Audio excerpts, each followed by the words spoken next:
Hi, everybody. Over the past year, as I traveled across the country campaigning for this office, I told you that if I was fortunate enough to be reelected, I'd work to change a tax code that too often benefited the wealthy at the expense of the middle class. This week, we did that. For the first time in 2 decades, we raised taxes on the wealthiest 2% of Americans in a bipartisan way, while preventing a middle-class tax hike that could have thrown our economy back into recession. Under this law, more than 98% of Americans and 97% of small businesses will not see their income taxes go up one dime. We also made sure that millions of families will continue to receive tax credits to help raise their children and send them to college. Companies will continue to receive tax credits for the research they do, the investments that they make, and the clean energy jobs that they create. And 2 million Americans who are out of work will continue to receive unemployment benefits so long as they're actively looking for a job.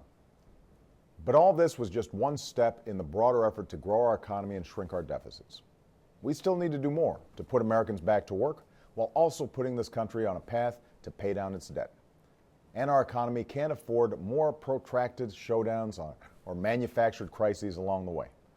Because even as our businesses created 2 million new jobs last year, including 168,000 new jobs last month, the messy brinksmanship in Congress made business owners more uncertain and consumers less confident.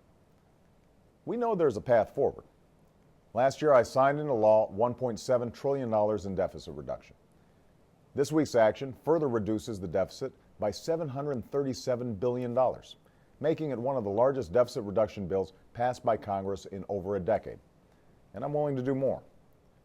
I believe we can find more places to cut spending without shortchanging things like education, job training, research, and technology, all of which are critical to our prosperity in a 21st century economy. But spending cuts must be balanced with more reforms to our tax code. The wealthiest individuals and the biggest corporations shouldn't be able to take advantage of loopholes and deductions that aren't available to most Americans. And as I said earlier this week, one thing I will not compromise over is whether or not Congress should pay the tab for a bill they've already racked up.